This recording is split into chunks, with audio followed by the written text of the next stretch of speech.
안녕하세요. 아이라스크 온라인 랩 세미나 시작하겠습니다. 자, 오늘 들고 온 모델은 만바라고 해서 트랜스포머의 대체제로 한참 뜨고 있는 알고리즘입니다. 자, 오늘은 이 모델에 대해서 같이 배워보도록 하겠습니다. 자, 만바는 트랜스포머를 대체할 수 있는 대체제로 한참 띄우고 있습니다. 자, 트랜스포머의 어텐션 메커니즘을 효율적으로 대체할 수 있는 시퀀스 모델이고요. 자, RNN보단 성능이 좋으면서 트랜스포머보단 작은 모델입니다. 자, 어떤 부분에서 RNN보다 좋고 어떤 부분에서 트랜스포머보다 효율적인지 이제부터 알아보도록 하겠습니다.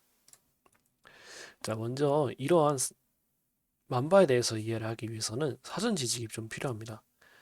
자, RNN의 한계점부터 같이 알아보도록 하겠습니다.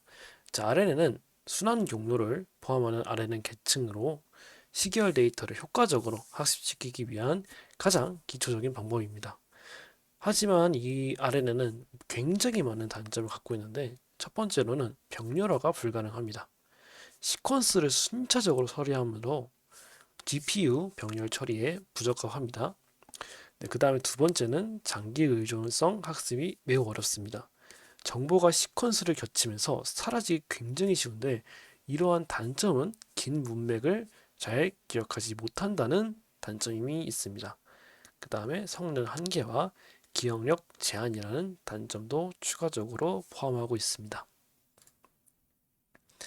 그 다음으로는 트랜스포머의 장단점에 대해서 배워보도록 하겠습니다. 자, 트랜스포머는 LLM에서 굉장히 빼먹을 수 없는 기초적인 모델인데요. 자, 장점으로는 병렬 처리가 가능하다는 것과 장기 의존성이 학습에 우수하다는 점, 그다음에 확장성이 뛰어나고 다양한 태스크의 활용이 가능하다는 점입니다. 물론 이러한 트랜스포머의 단점은 복잡한 구조로 셀프 어텐션이나 포지션 인코딩 같은 구조와 복잡하고 설계 및 튜닝이 어렵고요. 그다음 이게 가장 큰 문제점인데 시퀀스 길이에 대해서 비고 표기법으로 제곱의 복잡도를 가지므로 기능 입력에서는 메모리 연산 비용이 매우 큽니다. 따라서 포지션 임베딩을 별도로 추가를 해야 시퀀스 순서 정보가 보존됩니다. 이 트랜스포머의 단점은 바로 연상량입니다. 이 연상량이 굉장히 커서 웬만한 GPU로는 버티기가 굉장히 힘들고요. 그 다음에 이 트랜스포머를 효율적으로 학습을 시키기 위해선 굉장히 많은 데이터가 필요하다는 단점도 가지고 있습니다. 그래서 이 만바는 RNN과 트랜스포머의 중간 지점에 있는 모델입니다.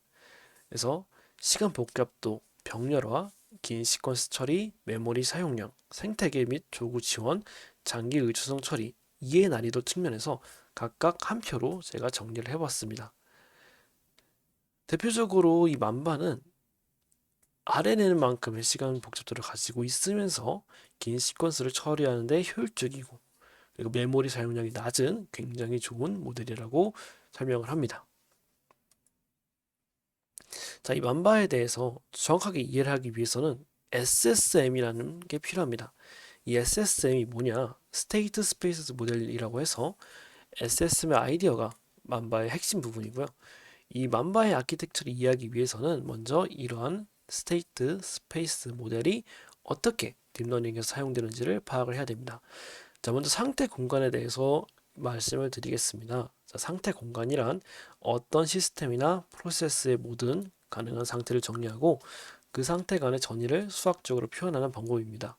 간단하게 말해서 시스템에 가능한 모든 상태들을 포함하는 공간이고요. 예를 들어서 미로 탐험 같은 거를 예시로 들 수 있습니다. 자, 상태에서는 미로의 위치고 상태 벡터는 미로에서의 위치를 설명하는 변수, 상태 전에는 현재 위치에서 다른 위치로 이동하는 과정이고요. 자, SSM은 상태 방정식이라는 게 존재합니다. 상태 방정식은 파란색 굵은 표시로 되어 있고요. 자, HT는 현재 시스템의 상태 벡터, A는 상태 전이 행렬, B는 입력 행렬, XT는 현재 시간에서 주어진 입력입니다. 현재 상태는 이전 상태와 현재 입력에 의해 업데이트되는 구조이고요. 이건 다시 말해서 신경망의 히든 스테이트와 새로운 입력을 받아 업데이트하는 RNN과 굉장히 유사한 형식을 띠고 있습니다. 자, 출력 방정식은 이런 식으로 출력 행렬 YT, D라는 세 가지의 파라미터가 존재하는데 C는 출력 행렬로 현재 상태가 출력에 대해서 어떻게 영향을 미치는지 나타내고요. YT는 출력 신호와 모델이 예측하는 출력을 의미합니다. D는 직접적으로 출력에 미치는 영향을 저희가 D로 표현을 합니다. 자, 이런 식으로 사실 이 SSM이라는 거는 시퀀스물을 처리하는 게 아니라 기초적인 제어 공식입니다. 그래서 아래처럼 저희가 블록 다이어그램으로 표현할 수가 있고요. 자, 이런 SSM은 현재 상태가 시스템의 출력을 결정한다는 것이 굉장히 큰 장점입니다. 자, 입력에서 출력 시퀀스로 이동할 수 있도록 이 상태 표현을 찾는 것이라고 한다면 입력은 먼저 상태를 업데이트합니다. 네, 그런 다음에 이 업데이트된 상태를 통해 출력을 계산합니다. 자, 예를 들어서 내비게이션 시스템으로 생각을 해보면 현재 위치에서 다음 위치로 이동할 때의 경로를 계산하고 현재 위치는 이전 위치와 새로운 입력에 따라서 업데이트가 됩니다. 출력 방정식은 새롭게 계산된 위치를 기반으로 목적지까지 얼마나 남았는지 또는 다음 방향이 어디인지를 출력을 합니다. 입력이 연속적으로 예상되므로 SSM의 주요한 표현은 연속시간 표현입니다. 근데 텍스트 시퀀스는 이산적이에요. 자, 토큰은 다음과 같은 특징이 있는데요. 첫 번째는 실수가 아니고 두 번째는 단어, 문자, 토큰과 같은 개별적인 단위로 구성되어 있습니다. 세 번째는 무한히 세밀하게 쪼갤 수 없는 불은소규적인 값이라는 것입니다. 자, 아래의 문장과 같이 더와 킥 사이에 무한한 중간값이 존재하지 않는 것처럼 텍스트 시퀀스는 이산적입니다. 여기서 인베딩은 연속적인 값이 아니냐는 질문을 할 수가 있는데 인베딩은 의미적 표현을 기준으로 벡터화한 거고 SSM에서는 시간을 기준으로 한 시퀀스 벡터가 필요한 겁니다. 결국 토큰의 시간적인 관점에서 연속적인 값으로 만들어야 됩니다. 자, 이러한 걸 위해서 저희는 제로 오더 홀드라는 기법을 사용하게 됩니다. 이게 뭐냐? 이산 신호를 연속적 신호로 바꿔주는 기법이고요. 아이디어는 굉장히 단순합니다. 이산 신호를 받으면 새로운 이산 신호를 받을 때까지 그 값을 유지하고 있는 것입니다. 자, 상태 방정식이 HT 플러스 1, 그 다음에 AHT 플러스 BXT 같은 거를 보면은 여기서 제로 오더 홀드를 이용해서 다음과 같이 고쳐줄 수가 있어요. A 스타와 B 스타로 이런 수식을 이용할 수 있고요. 중간에는 델타는 시간 간격입니다.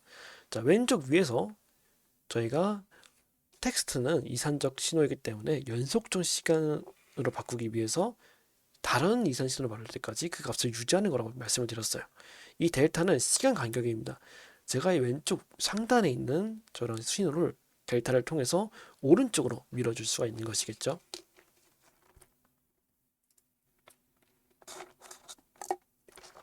그래서 저희는 아까 저희가 새롭게 제로 올더 홀드라는 기법을 이용을 해서 나온 A 스타와 B 스타를 통해서 다음과 같이 수식을 만들어 봤어요. 그런데 이러한 수식을 자세히 보니까 다음에 중복이 되는 거예요. 자, H1과 H2, H3 이런 식으로 뭔가 A 스타가 계속해서 곱해지는 형식으로 중복이 된다는 거죠. 자, 시간이 갈수록 A 스타가 누적해서 곱해져 나가는 구조예요. 그래서 이런 식을 조금 다듬어 봐서 저희가 중복되는 부분을 다듬어서 K라고 말씀을 드리고 이런 K는 Y는 X 곱하기 K로 이런 식으로 1차원 합성공과 비슷하게 만들어 줄 수가 있어요. 자, 이러한 거를 1차원 합성공과 어떻게 비슷하게 만들어 주냐? 자, 1차원 합성곱은 왼쪽 그림과 같이 이런 식으로 진행이 됩니다. 자, SSM의 수식을 통해서 우리가 이 각 위치에 따라서 각 히든 위치에 따라서 A 스타가 곱해지는 형식이라면 이런 식으로 저희가 1차원 합성곱으로 바로 되지 않는 거냐라고 이야기해 줄 수가 있는 거예요. 그래서 이런 식으로 저희가 1차원 합성곱과 굉장히 비슷하게 만들어 줄 수가 있는 겁니다. 다음은 셀렉티브 메커니즘의 필요인데요. 네, 기존 LLM은 다음과 같은 기능이 필요해요. 자, 셀렉티브 커핑, 그 다음에 인덕션 헤드 이런 게 두 가지가 필요한데 각각에 대해서 하나씩 설명을 해보도록 하겠습니다. 자, 먼저 셀렉티브 커핑이 뭐냐? 일단 기본적인 커핑은요. 단순히 특정 패턴을 학습한 다음에 그거를 복사해서 가져오는 문제예요. 하지만 선택적 커핑은 내용을 보고 선택적으로 알맞는 내용을 복사해야 되는 문제이죠. 자, 오른쪽 그림을 보시면은 자, 아웃풋이 파란색 네모, 주황색 네모, 빨간색 네모, 초록색 네모 이런 식으로 저희가 나와야 돼요. 근데 우리가 이러한 패턴을 문장을 보고 문장을 보고 선택적으로 알맞은 내용을 복사해서 저 검정색 네모에 넣는 겁니다. 자, 처음에는 파란색 네모가 왼쪽에 있고요. 그 다음에 주황색, 빨간색, 초록색 네모가 순차적으로 거리가 멀더라도 내용을 보고 나서 저 검정색 칸에 파란색, 주황색, 빨간색, 초록색을 각각 넣어야 되는 문제이죠. 자, 인덕션 헤드는 뭐냐? 처음 등장하는 패턴을 학습하고 이후 두 번째 등장 시에 어떤 토큰이 나왔는지 유추하는 유추 문제예요. 그래서 이런 거를 조금 더 LLM 관점으로 갖고 와봤습니다. 셀렉티브 커피는 내용을 보고 선택적으로 알맞은 내용을 복사되는 문제라고 했잖아요. 자, 인풋으로 cats love playing with yarn이라는 어떤 문장이 있을 때는 저희가 아웃풋으로 선택적인 토큰만 가지고 오는 겁니다. cat와 yarn만 가지고 오는 것이죠. 자, 인덕션 헤드는 뭐냐? 처음 등장한 패턴을 학습하고 이후 두 번째 등장 시에 어떤 토큰이 나오는지 유추하는 거예요. 자, 첫 번째는 1 더하기 2는 무엇일까? 답은 2죠.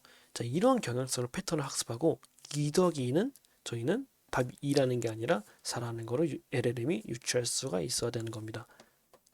근데 아쉽게도 기존의 SSM은 이러한 기능이 없어요. 입력을 선택적으로 처리하는 구조에 필요하고요. 모든 토큰을 똑같이 다르지 않고 중요한 정보만 강조해서 능력이 필요합니다. 이러한 문제는 자, 셀렉티브 메커니즘을 도입하면은 셀렉티브 커핑이 가능해지고 그 구조를 바탕으로 인스트럭션 헤드와 같은 문맥 추론 능력이 생길 수가 있는 거예요. 자, 아이디어는 간단합니다. 기존에는 A와 B 그리고 C가 고정된 값이었는데 이게 고정된 값이 아니라 신경망이 학습되는 파라미터를 바꾸자는 거예요. 그래서 스스로 상황에 맞게 값을 추출하도록 하자는 거죠. 그래서 수식을 간단하게 보자면 저 델타 t라는 거는 제가 아까 전에 시간 간격이라고 말씀을 드렸어요. 그러니까 특정 문맥이 들어오면은 기억해야 되는 문맥은 저 델타 t로 델타 t의 값이 커지면은 더 먼 시간으로 이동을 할 수가 있겠죠. 무슨 소리냐? 제가 만약에 어떤 문장이 굉장히 중요하다는 걸 파악을 했어요. 그럼 이 중요한 거가 맨 뒤에 나중에도 계속 중요한 정보라고 인지를 했었을 경우에는 이 중요한 경고를 델타 t를 크게 키워서 지속적으로 뒤에 있는 문장에도 영향이 크게끔 만들어주는 거죠. 그래서 이 델타 t에 대한 수식을 보면 소프트 플러스를 써가지고 입력 토큰의 인베딩, 가중치, 편향을 각각 입력을 받게 됩니다. 즉 델타 t는 스칼라 값으로 나오게 되는 거죠. 기존의 SSM에서는 A, B는 고정된 정적 행렬이었지만 이 방법에서는 학습이 가능한 파라미터이기 때문에 자, 저희가 다양한 연산을 토큰별로 다르게 계산할 수 있게끔 할 수 있어요. 토큰별로 다르게 계산된다는 것은 어떤 특정 정보를 좀 더 중요하게 보거나 어떤 특정 정보를 좀 덜 중요하게 보는 이런 선택적인 문맥 선택 능력이 이 모델이 갖춰지게 된다는 것이죠. 그래서 저희는 아리노 수식처럼 만들 수가 있고요. RNN과 굉장히 비슷한 구조예요. 자, 잠재 변수인 h와 입력값의 조합을 통해서 y라는 출력을 새롭게 내놓는 것이죠. 근데 이런 셀렉티브 메커니즘의 단점이 존재합니다. 자, 가장 큰 단점은요. 컨볼루션 최적화가 불가능해져요. 저희가 이 만바라는 모델은 트랜스포머에 효율적으로 학습을 하기 위해서 나타난 모델인데 오히려 기존 고정 커널을 사용하지 않으면 연산량이 트랜스포머와 엇비슷하게 됩니다. 그래서 컨볼루션 최적화가 불가능해지고요. 병렬화가 제약이 생겨버려요. 이거는 기존의 RNN의 단점을 그대로 들고 있는 것이죠. 그 다음에 계산 복잡도가 굉장히 증가하게 됩니다. 근데 이 저자들은 이런 단점을 인정하면서 효과성과 효율성의 트레이드 오프라고 주장을 했어요. 그래서 만바에 대해서 저자들은 다음과 같이 반박을 합니다. 자, 계산량이 늘어나는 건 맞지만 효과성과 효율성의 트레이스 오프라고 주장을 했고요. 저희는 셀렉티브의 이득은 계산 손실, 비용의 손실보다 크다는 겁니다. 실제로는 하드웨어 최적화로 어느 정도 완화할 수가 있고 긴 시퀀스에는 트랜스포머보다 여전히 효율적이라고 이야기를 하는 거예요. 그래서 하드웨어적인 세팅이 어떻게 하냐? 저희는 이제 하드웨어 패러럴 스캔 알고리즘이라고 해서 간단하게 설명을 드리자면 히든 스테이트를 메모리에 저장하지 않고 병렬적으로 스캔 연산을 수행하는 방식이에요. 이 방식을 사용하기 위해서 저자들은 커널 퓨전 기법을 사용하게 되는데 이 커널 퓨전은 입력과 파라미터를 GPU에 읽고 SRAM에 로드를 하는 과정인데 이 SRAM에서 이산화와 시퀀스 연산 그리고 곱셈과 같은 계산을 진행하고 최종 출력만 HBM에 더 쓰는 방식으로 진행을 합니다. 이 방식을 채택하게 되면 사용량을 입출력 스케일 수준으로 절감하게 되고요. 역접판을 진행할 때도 히든 스테이트를 저장하지 않기 때문에 히든 스테이트를 다시 계산해야 됩니다. 자, 이런 식으로 전체적인 메모리 사용량이 트랜스포머보다 적게 유지되고 GPU 메모리 및 계층 구조를 효율적으로 활용할 수 있기 때문에 사용하는 것이 굉장히 유리해요. 그래서 저자들은 만바는 굉장히 발전 가능성이 있는 모델이라고 이야기해요. 그래서 아직까지는 트랜스포머가 좀 더 유용을 하기는 하지만 만바는 앞으로 발전 과정이 무궁무진한 알고리즘이에요. 그래서 이 만바가 RNN보다 살짝 무겁지만 트랜스포머보다는 훨씬 가벼운 모델로 대표적인 여러 가지 모델 중에 하나입니다. 자, 이것으로 저희 아이라스크 랩 세미나를 마치도록 하겠습니다. 감사합니다.